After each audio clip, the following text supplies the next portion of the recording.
Madam madam, यहाँ तो कोई दूर दूर तक दिखाई नहीं दे रहा है। अगर आप कहें तो मैं रुक जाऊं? नहीं नहीं नहीं, तुम जाओ। जी।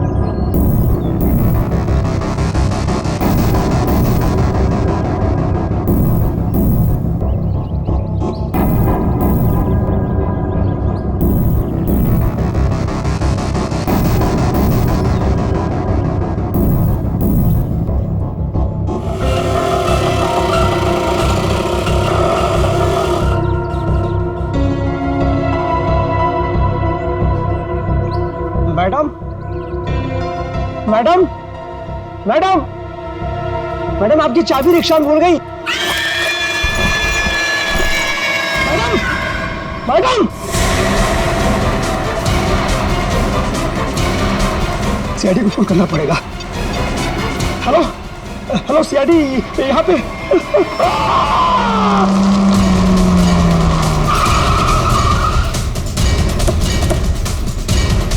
सर, फोन का लोकेशन इस बिल्डिंग में दिखा रहा है। हमें शायद किसी ने इस बिल्डिंग से ही फोन किया था।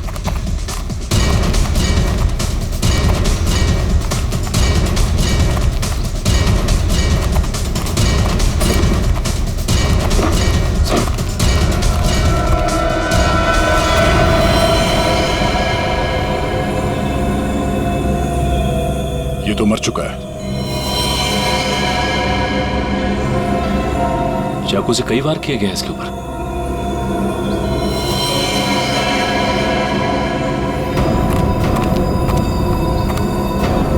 चारों तरफ खून फैला हुआ है। ऐसा लगता है कि इसने अपने आप को बचाने के लिए काफी कोशिश की, पर मारा गया। सर, इस रिक्शा वाले के अलावा यहाँ पे और कोई भी नहीं है सर, सिर्फ यही है। सर, ये बिल्डिंग की हालत देखकर तो लगता है कि कंस्ट्रक्शन का काम काफी टाइम से रुका हुआ है। फिर ये रिक्शा ड्राइवर यहाँ क्यों आया होगा? हो सकता है श्रेया ये अपने दोस्तों के साथ यहाँ आया हो। उसके बाद आपस में इन लोगों की लड़ाई हो गई, दोस्तों में से किसी ने मार दिया इसे और निकल लिए। सर, हाँ? इस फोन में लास्ट डायल नंबर हमारा ही है। इसका मतलब इसी ने हमें कॉल किया था। सर, हाँ? लेडीज वॉच आज से गिरी नहीं है, टूटी है। Ladies watch? और यहाँ पे कोई औरत थी। ऐसा लगता है कि उस रिक्शा वाले ने यहाँ पे कुछ होते हुए देखा है और इसीलिए उसने मदद के लिए हमें फोन किया और उसके बाद किसी ने उस पर हमला किया और वो मारा गया। मगर ये लड़की जिसका ये वॉच है, ये कहाँ है? ये क्या है?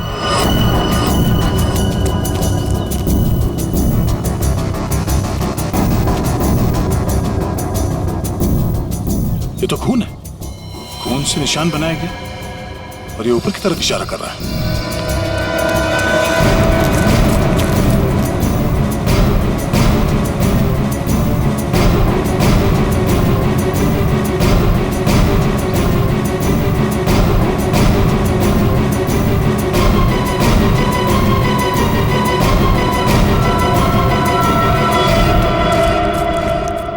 ओह नो, कटी हुई उंगली। मैं कौन हूं? मुझे ढूंढो सिर्फ 4 घंटे।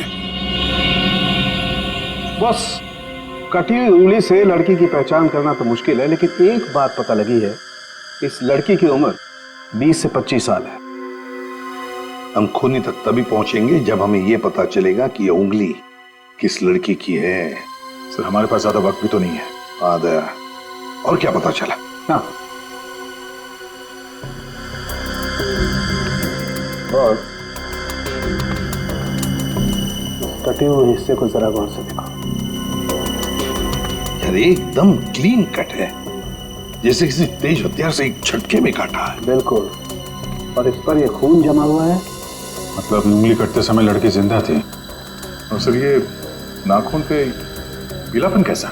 ये नाखून का पीलापन बताता है कि शायद इस लड़की को किडनी की बीमारी।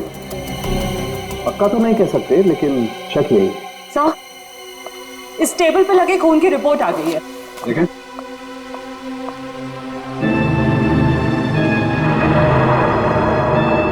माय गॉड, क्या हुआ साहब के? क्या रिपोर्ट में? विक्टिम के खून में बहुत ज्यादा मात्रा में एनाबॉलिक स्टेरॉइड्स हैं। Anabolic steroids?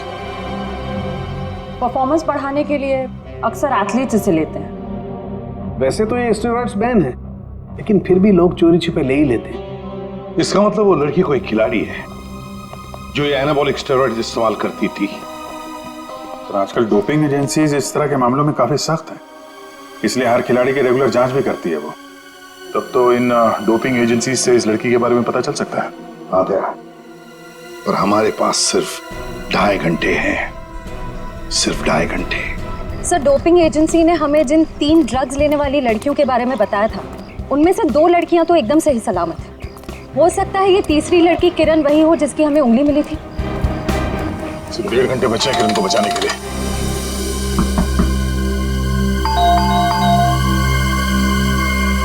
लगता कोई नहीं घर में।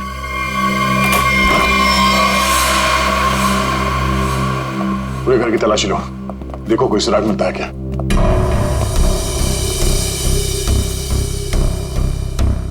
थैंक्स यार, तुम लोगों ने बैग उठाने में मदद की। चलो वो छोड़ो, तुम बताओ गोवा कैसे रहा? बहुत बढ़िया। ये दरवाजा कैसे खुला है? यार ये किरण बहुत लापरवाह लड़की है, दरवाजा तक नहीं बंद कर सकती। आप लोग घर में कैसे घुसे? हम लोग सीआईडी से।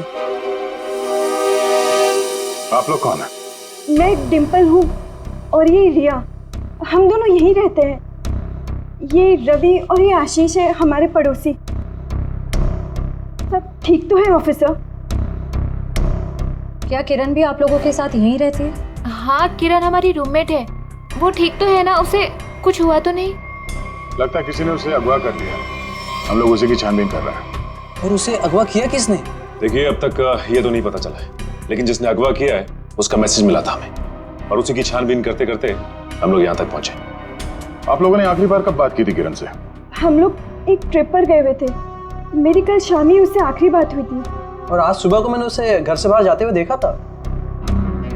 शहर के दूसरे किनारे पे जो बिल्डिंग बन रही है वहां पे गई थी वो। हो सकता है उसे वहां किसी ने बुलाया हो। पर हमें इस बारे में कोई भी आइडिया नहीं है। और बात भी उसने बहुत नॉर्मल की थी, ऐसा तो कुछ लगा नहीं।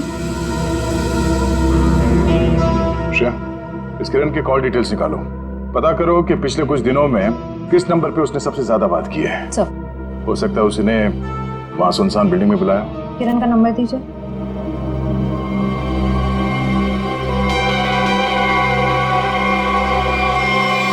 सर,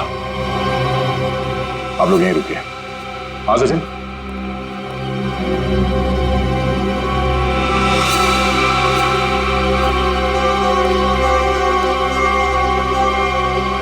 खूनी का एक और संदेश सर, ये देखिए, कोई कोड लगता है। अंधेरे में रास्ता, इसका मतलब है हमारे पहुंचने से पहले खूनी यहां पर आया था और उसे पता चल गया था कि हम लोग किरण के घर तक पहुंच जाएंगे। अंधेरे में रास्ता, इसका क्या मतलब हो सकता है सर? और ये किस तरफ इशारा कर रहा है? इसका मतलब यह है कि खूनी ये चाहता है कि हम पहले उसकी ये पहली सुलझाए, तब रास्ता मिलेगा। खेल खेल रहा है हमारे साथ, अंधेरे में रास्ता। एक मिनट, ये दरवाजे और खिड़की बंद करो, पर्दा खींच लो।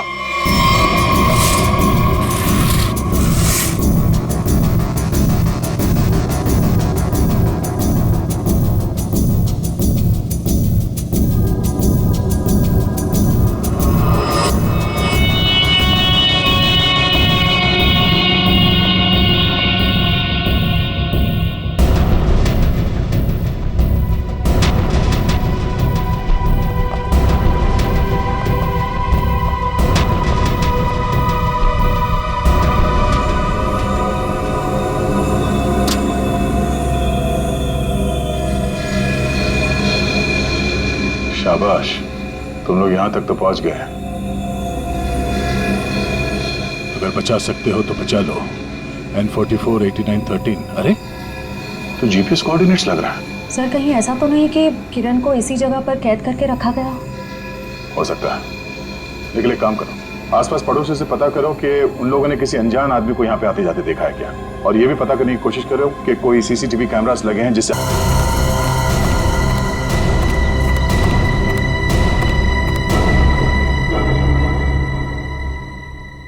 सर यहाँ अंदर तो कोई भी नहीं है। जरा आसपास देखो।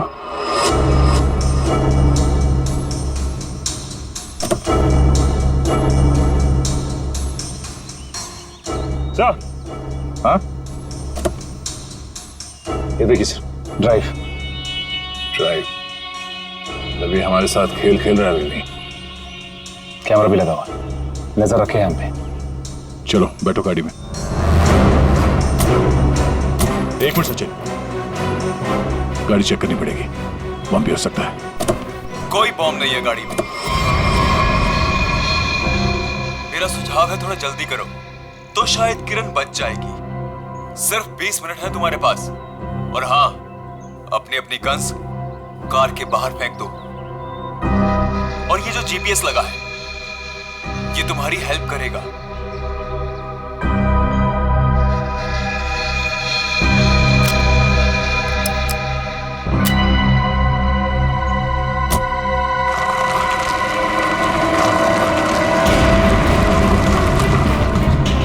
अपनी सीट पर 300 मीटर आगे जाकर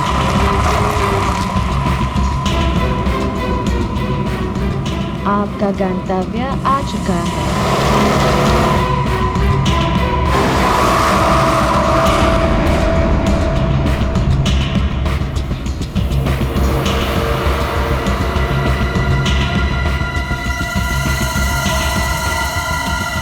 किरण यहाँ हो सकती है।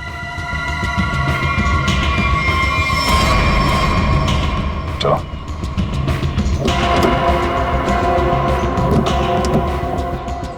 दरवाजा खोल के लेना। एक मिनट सर।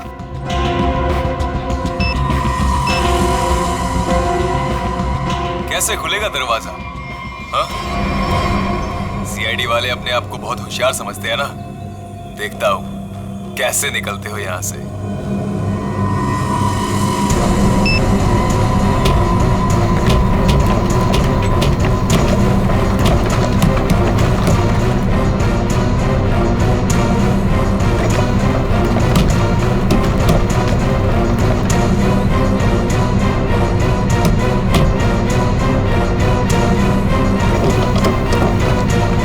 एक मिनट, निकालो इसे।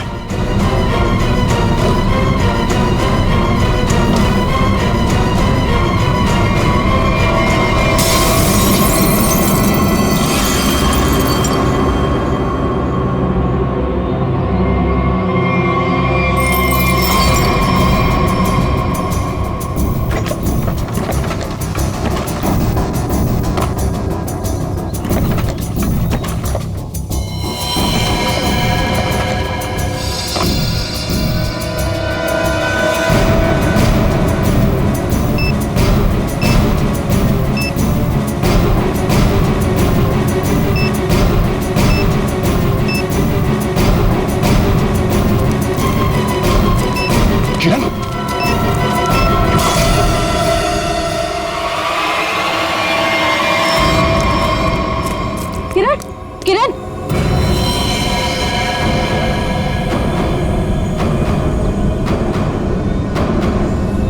अन्ना, ये देखो, तेज जहर वाली कैप्सूल से मारा गया इसे। और ये मैकेनिज्म, जरूरी मैकेनिज्म किसी ने रिमोट से कंट्रोल किया होगा। सर, हम कुछ ही सेकंड से चूक गए और खूनी ने अपना काम कर दिया।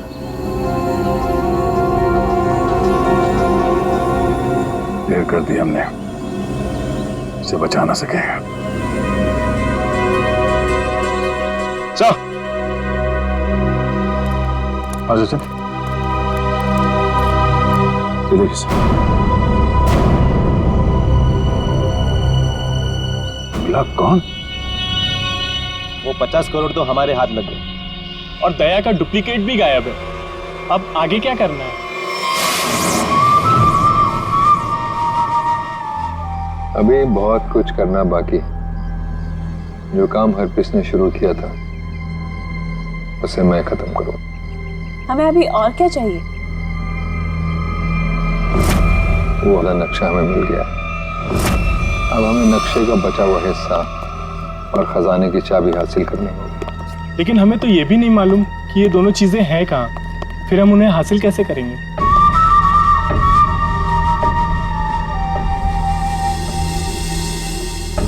उल्लू की आंखें हैं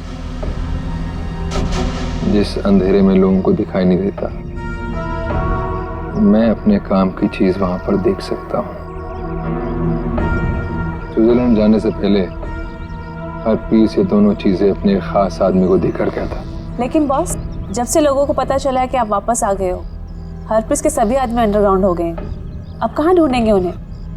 मेरे एक आदमी ने राना का पता लगा लिया।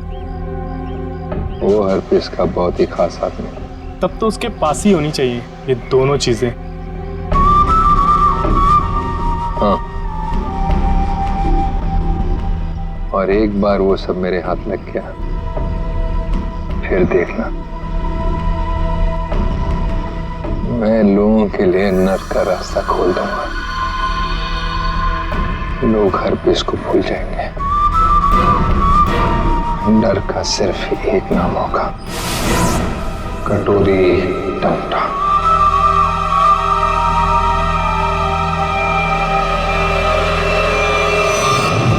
पूरी ने अब तक जो कुछ किया है बहुत सोच समझ के किया है, प्लानिंग के साथ किया है। कोई न कोई क्लू हर बार दिया है उसने, तो इस बार भी जरूर क्लू दिया होगा। जरूर कुछ न कुछ तो दिया होगा जिससे पता लग सके कि उसका अगला विक्टिम कौन है। सर, उसने अब तक तो सिर्फ ये कटी हुई उंगली और ये टेबल दिया है। कटी हुई उंगली और ये टेबल। टेबल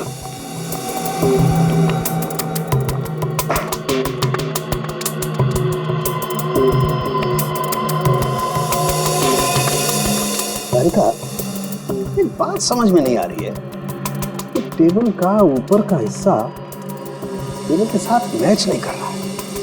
ये टेबल इतनी पुरानी भी नहीं है, फिर ये ऊपर से प्लाई चिपकाई क्यों इसने? हाँ सर, सही में।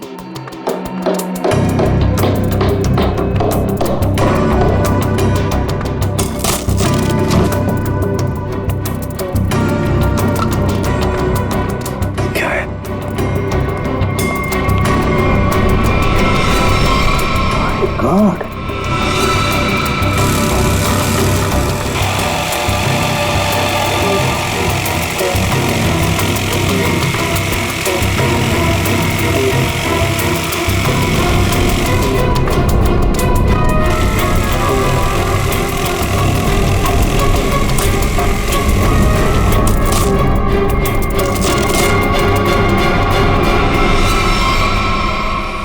सर, ये किरण के घर के बाहर का सीसीटीवी फुटेज है। टेम्पो काफी देर से यहाँ बाहर खड़ा हुआ है।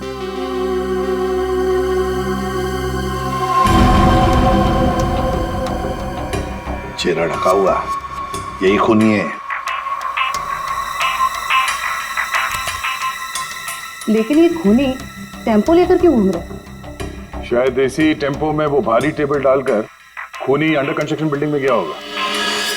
वहां किरण की उंगली काटने के बाद इसी टेम्पो से उसे क्वारी लेके गया होगा।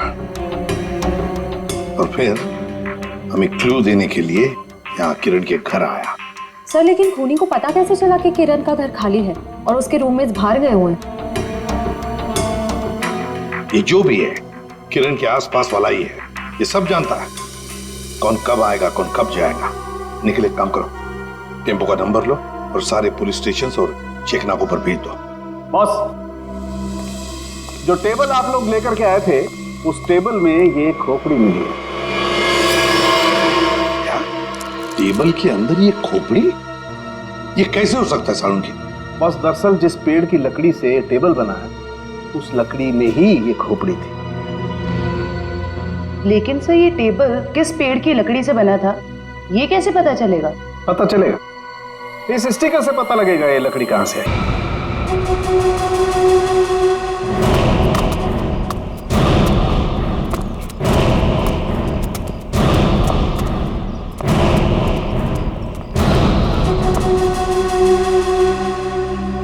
याद रहे, राना मुझे जिंदा चाहिए।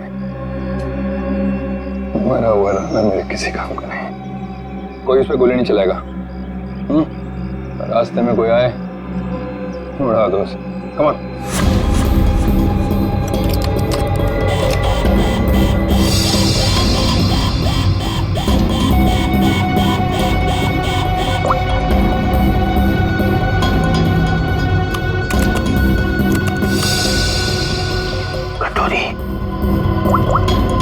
सुधा, प्रतीक को लेके मेरे रूम में आ। फौरन आओ। मैंने कहा है आओ।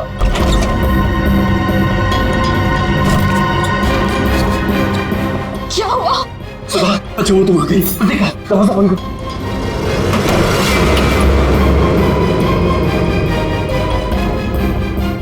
सवाल बस करो, सवाल बस करो, हमें यहाँ से निकलना है।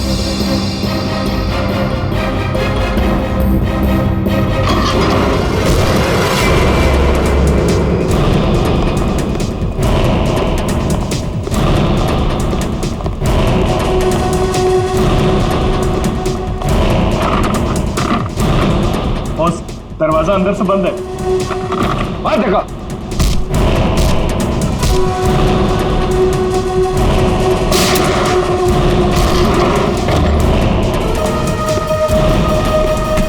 चल चल चल।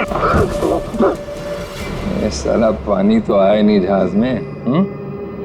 ये चूहा कहाँ भाग रहा है? देखो तुम्हारी मेरी क्या दुश्मन कटोरी, मुझे जाने दो। ऐसे कैसे जाने दूं? कहाँ है मेरी चाबी? आधा नक्शा। कौन सी चाबी? कौन सा नक्शा? मैं कुछ नहीं जानता, मुझे कुछ नहीं याद आ रहा। अरे मुझे कुछ याद नहीं आ रहा, मैं यहाँ कैसे आ गया? वहाँ कोई बात नहीं। मेरे पास ना एक ऐसी दवाई है, एक ऐसा इंजेक्शन है कि इंसान को अपना अगला पिछला सब याद आने लगता है, और वो भी कुछ ही सेकंड में। समझो? बॉस, ये दोनों भागने की कोशिश कर रहे थे। अरे कैसे जाएगा सुधा के पास? हाँ, आ गई तेरी दवाई, तेरी फैमिली। याद आया? सुधा, नहीं नहीं नहीं, नो सुधा। कटोरी में तेरे पैर पकड़ लो कटोरी। मेरी बीवी बच्चों को जाने जिन्होंने क्या किया है। मासूम है ये। जो कुछ तुझे करना है ना मेरे साथ में कर। अच्छा, तो बस फिर ये देखना क्या कि क्या ज्यादा जरूरी है, तेरी फैमिली या हरपेश की वफादारी? बताएगा? ये टेबल तुमने बनाई थी ना? सब वो झूठ मत बोलना, समझे? ये टेबल बनाने के लिए जहां से प्लाई मंगवाया ना तुमने, उस आदमी ने सब कुछ बताया, मैं समझे? साहब, मैं गरीब आदमी हूं, कारपेंटर हूं, ऐसे सैकड़ों टेबल बनाए मैंने। मुझे याद नहीं कि ये टेबल मैंने बनाया या नहीं बनाया। तो क्या हजारों टेबलों में इंसान की मुंडी चिपका दी या फिर उन्हें मारकर उसमें छुपा दिया है? नहीं साहब, मैंने किसी को नहीं मारा। और अब कौन सी खोपड़ी की बात कर रहे हैं? मुझे तो कुछ समझ में नहीं आ रहा है। तेरी समझ का ढक्कन मैं खोलूं क्या? हाँ? अरे बहन जी, आप मुझे डरा क्यों नहीं है? मैं सच कह रहा हूँ, मुझे कुछ समझ में नहीं आ रहा है। चलो, इसे कुछ याद नहीं आ रहा। ये आदमी हमारे कुछ काम का नहीं है। तुम दोनों बाहर जाओ। चलो जाओ, ले जाओ इसे बाजू। तुम कुछ बता ही नहीं रहे, तुम तुम्हारा इलाज कर देते हैं। टेबल कहाँ से ही बताओ। साहब मुझे कुछ पता नहीं है। देखिए, बताता हूँ, सब बताता हूँ साहब, बताता हूँ। साहब, मैंने खोपड़ी देखी थी, लेकिन मैंने उसे टेबल में नहीं लगाई। वो टेबल में पहले से चिपकी हुई थी। मैंने उसे प्लाई से सिर्फ ढका था साहब। किसकी टेबल थी? मनोज जी की। उनकी एक पुरानी टेबल टूट गई थी, मुझे बनाने के लिए बुलाया था। मैं टेबल बना रहा था तो मैंने देखा उसमें सब आपकी टेबल में इंसान की खोपड़ी है साहब।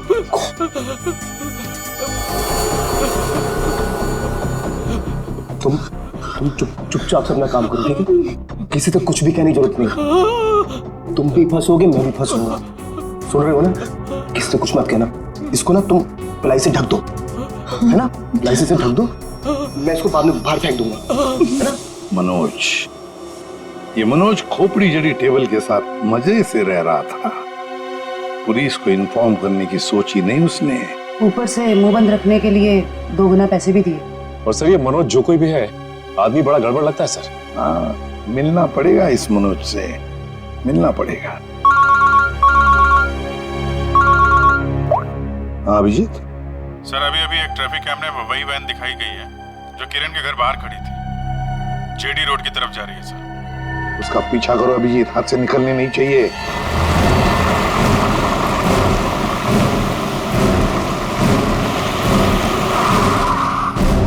वैन तो यहीं खड़ी है और इससे अच्छी जगह क्या हो सकती है छुपने की। संभाल के, सुनिए उधर से।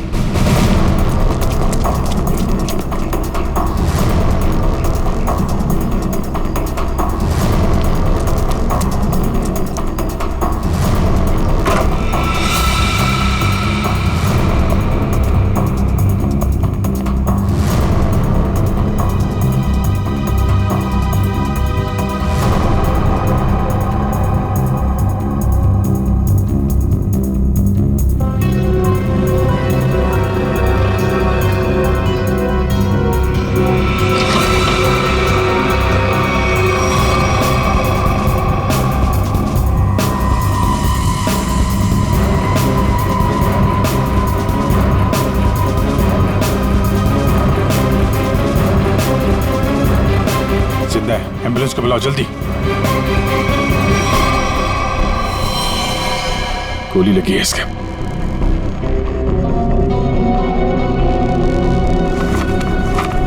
है कौन ये?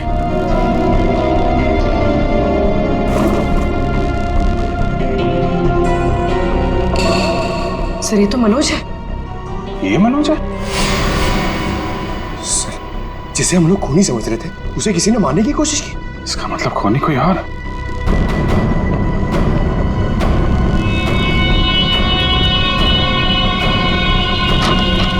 रुक जाओ नहीं तो गोली मार दूंगा। इसको संभालो।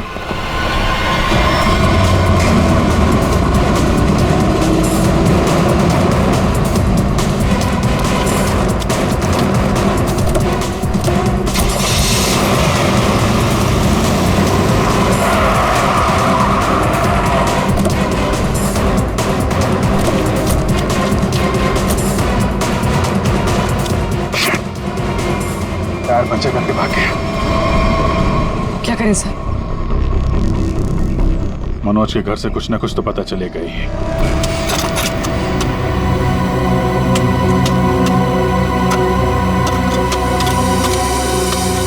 संजना, तुम्हें पूरा यकीन है कि वहां पर एक पेड़ था? हाँ सर, एक पेड़ था, लेकिन उसे काट दिया गया। क्यों काट दिया? क्योंकि वो पेड़ रोड पे झुक रहा था सर। अच्छा अच्छा अच्छा, चलो ठीक है। तो फिर उस पेड़ की लकड़ियों का क्या किया है? सर उन लकड़ियों से घर का फर्नीचर बनवाया। लेकिन आप लोग ये सब क्यों पूछ रहे हैं सर? वो इसलिए संजना कि जो टेबल मनोज ने बाहर फेंकी थी, उसकी लकड़ी में हमें एक इंसान के खोपड़ी का हिस्सा मिला। खोपड़ी? ऐसे कैसे हो सकता है?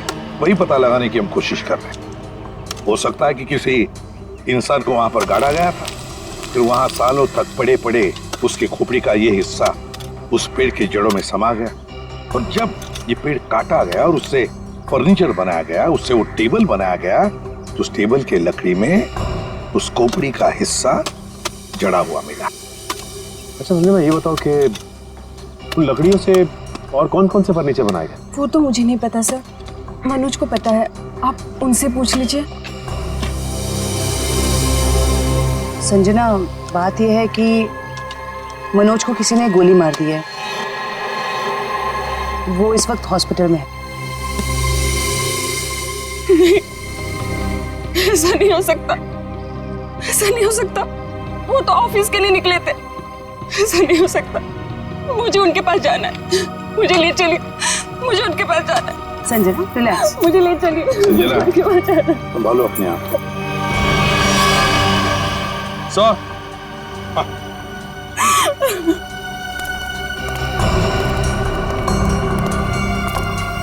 निखिल,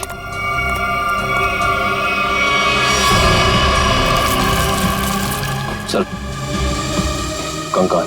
सर आपका शक बिल्कुल सही निकला सर।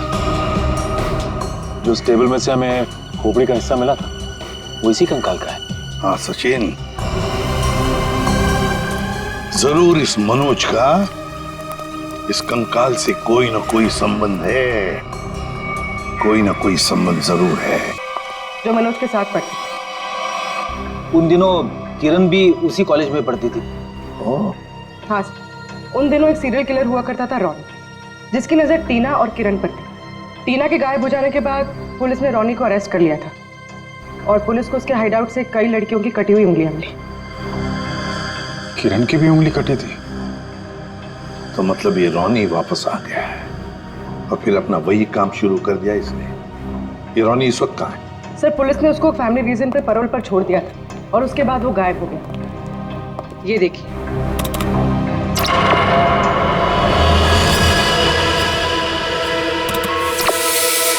सर इस चेहरे को कहीं देखा है,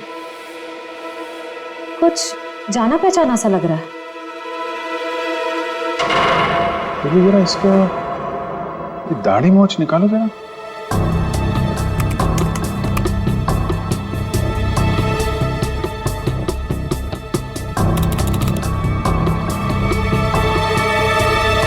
ये तो रवि है, किरण का पड़ोसी।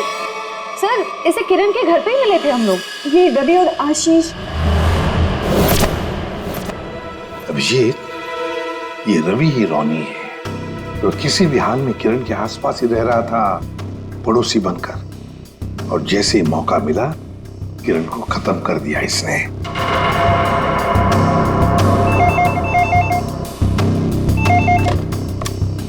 हेलो हेलो एसीपी, खुद को बहुत स्मार्ट समझते हो ना? हाँ, तुम्हें इसकी कीमत चुकानी पड़ेगी। तुम्हारे पास सिर्फ 1 घंटा बचा है। बचा सकते हो तो बचा लो संजना को। बचा लो मुझे, प्लीज मुझे बचा लो। हेलो मुझे हेलो, बचा लो। संजना उसके कब्जे में है और हमारे पास सिर्फ 1 ही घंटा उसे बचाने का। इतने कम समय में हम उसे कैसे ढूंढेंगे? रेडी, कॉल ट्रेस करो कहां से आई है। और पूर्वी ये रॉनी का अड्डा कहां है, चेक करो। सर कोई पुरानी मिल, खीरा नगर में। खीरा नगर? तो रॉनी संजना को खीरा नगर ही लेकर गया है।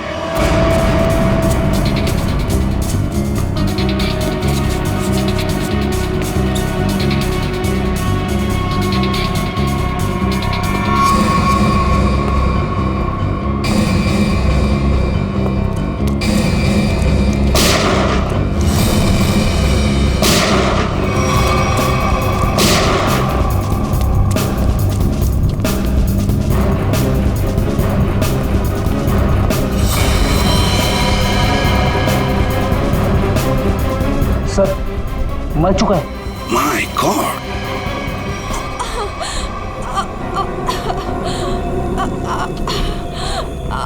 संजना, सर गोली छूकर निकली। ठीक हो तुम?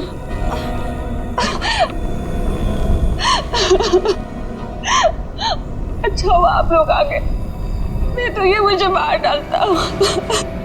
क्या हुआ यहाँ पर बताओ। मैं हॉस्पिटल में मनोज की देखभाल कर रही थी। घर से कुछ सामान लेने के लिए जैसे मैं निकली, किसी ने मुझ पे हमला कर दिया और मैं बेहोश हो गई। जैसे मुझे होश आया, मैंने खुद को इसके कैद में पाया। ये कहने लगा कि तुम्हारे पास सिर्फ 10 मिनट है जिंदा रहने के लिए। अच्छा, फिर तुम इसकी कैद से आजाद कैसे हुई? उसने मुझे एक कमरे में बंद करके रखा था। जैसे मुझे मौका मिला, खिड़की से कूदकर भाग गई। फिर मैं इस गोदाम में आकर छिप गई, लेकिन मुझे ढूंढते हुए ये यहाँ भी आ गया। मैं बहुत डर गई थी सर, मेरे मुंह से चीख निकल गई और इसने मुझे देख लिया, मुझ पे गोली चला दी। संजना, रो मत।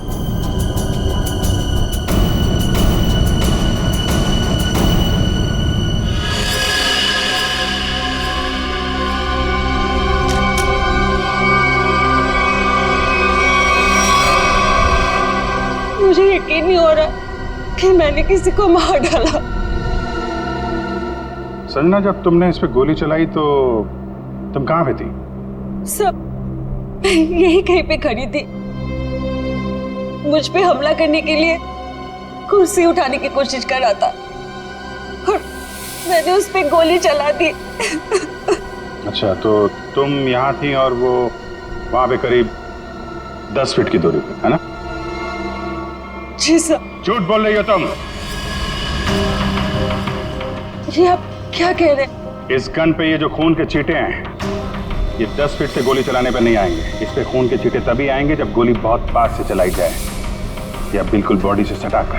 हाँ संजना जी, ये जो तुम कह रही हो ना कि उसने तुम पर गोली चलाई, ये जख्म जो तुम्हें यहां पर हुआ है, वो गोली इसने नहीं चलाई, वो गोली तुमने खुद अपने आप पर चलाई। मैंने ये सब टीना के मौत का बदला लेने के लिए किया है। टीना मेरी बड़ी बहन थी, 10 साल पहले उसे मार दिया गया। सबको यही लगता था कि रोनी ने उसे मारा, क्योंकि रोनी उसका पीछा करता था और वो एक सीरियल किलर था। टीना ने मुझे बताया कि मनोज और किरण ड्रग बेचते थे। इससे पहले कि टीना उनकी असलियत दुनिया के सामने बताती, उसे मार दिया गया। तो तुम्हें लगता है कि टीना को मनोज और किरण ने मारा और रोनी को इसमें फंसा दिया? हाँ, मुझे लगता नहीं, मैं जानती थी कि ऐसा ही हुआ है।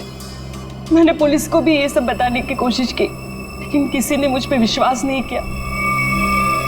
मैंने मनोज से दोस्ती की, उसके बाद उससे शादी करके उसके घर में आई, उसका भरोसा जीता ताकि ये पता लगा सकूं कि हुआ क्या था। तो मनोज ने ही टीना की बॉडी को अपने घर के पिछवाड़े गाड़ा था। मुझे बॉडी के बारे में कुछ नहीं पता था। फिर एक दिन कारपेंटर को मनोज से बात करते हुए सुना। तुम चुपचाप से अपना काम करो, ठीक है? किसी से कुछ भी कहने की जरूरत नहीं है। तुम इसको पिलाई से ढक दो, मैं इसको बाहर बाद में फेंक दूंगा। तो तुमने ऐसा प्लान बनाया कि तुम्हारा बदला भी पूरा हो जाए और इल्जाम रोनी पे आए। मुझे पता चला कि रोनी जेल से बाहर आ गया है और इसी मौके का फायदा उठाकर तुमने किरण और मनोज से बदला लिया और रोनी को भी गोली मार दी। हाँ, मेरा प्लान परफेक्ट था। वो लोग जिंदा रहने के लायक नहीं है। मैंने वही किया जो उनके साथ होना चाहिए था। नहीं संजना, तुमने जो कुछ भी किया गलत किया। हाँ, तुम्हारी बहन के साथ जो कुछ भी हुआ अच्छा नहीं हुआ, पर इसका मतलब ये नहीं था कि तुम 2 लोगों की जानें लो। कानून तुम्हें कभी माफ नहीं करेगा। तुम्हें कड़ी से कड़ी सजा होगी, फांसी होगी तुम्हें, फांसी। छोड़ो मुझे, छोड़। तेरा वक्त पूरा हुआ राना, मुझे नक्शा और चाबी चाहिए, वो भी अभी के अभी,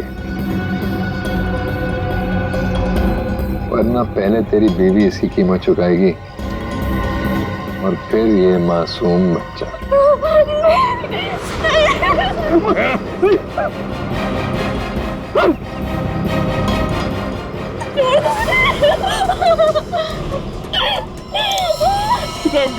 रहम करो मेरे बच्चों, मेरी बीवी पे।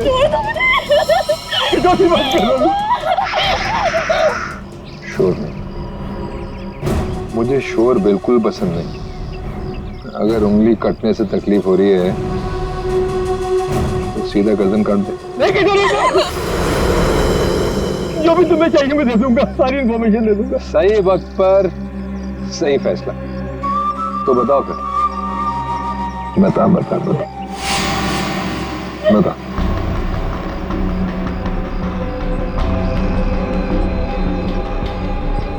जो भी तुमको इन्फॉर्मेशन चाहिए मेरे पास नहीं है।